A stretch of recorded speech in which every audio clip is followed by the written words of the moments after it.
What's up, Spartans? Batman from TST Gaming here to keep you updated with everything Halo.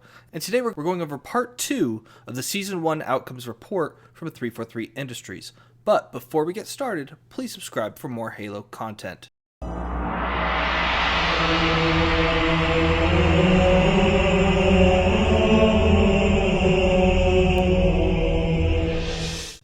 So 343 broke this down into 2 separate blogs. The first one was released not that long ago. I'll be putting a link to the video in the description below. And that one is really meaty. It has a lot of things that are changing coming Season 2 going beyond. This one is a little bit lighter on information, but it's still just as relevant and important to go over. Now, with the article that I'm going to be reading this from, I will be supplying that inside the description as well. So if you want to read it to its full account, that you're more than welcome to do so. I'm just going to be going over the footnotes version, so that way it's not too long of a video. First thing is the shop. Bundles will have more consistent value across different offerings. Battle Pass and progression. Season 2's free track will have more customization content than Season 1's.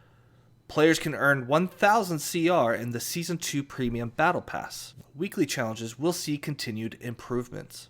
Ultimate rewards will be higher value cosmetics such as visor, coatings, and stances, and no longer have emblems or backdrops throughout the course of the season.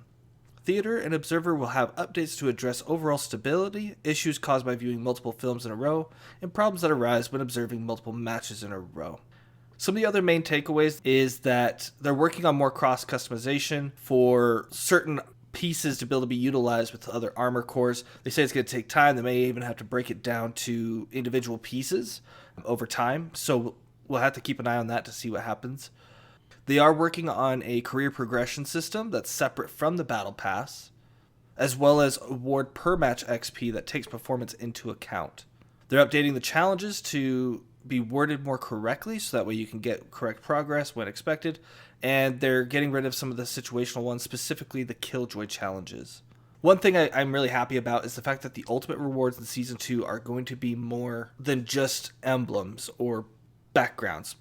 So they did give us the first 5 weeks of the ultimate rewards for Season 2. They've only pictured one of these, but the week 1 will be the Sentry Stance. Week 2 is the Battleship Haze MA40 AR coating. Week 3, the Alabaster Cognac Razorback coating that they have pictured. Week 4, Amber Yesterday Visor. And Week 5 is Spring Mountain Stance. They are working on making it that the event challenges will be in their own category down the road, so that way they're not getting in the way of regular challenges and vice versa, which is something that I've been saying multiple times throughout these videos that it needs to be, because I think the very first time I did the Fractures event, I had to leave Fiesta because I'd ran out of event challenges and all I had were regular ones that were in different playlists that were not Fiesta. So I had to go clear those out and then come back, and that's just not what you want to have happen. While we're talking about events and Fractures, I'm hoping that with Fractures, each season will have its own game type that it'll focus on. So like Season 1 was Fiesta every single time for the Fractures event. I'm hoping Season 2 is something like King of the Hill, where every time it comes back, it's King of the Hill that you're playing. I do hope they never make a Fractures event or even an event itself be focused around free-for-all style gameplay, because this is the kind of stuff you want to hop on with your buddies and just grind out the pass. And I'm hoping we actually get a little bit longer passes, but I would be surprised if they did that. I would still expect it to be 10.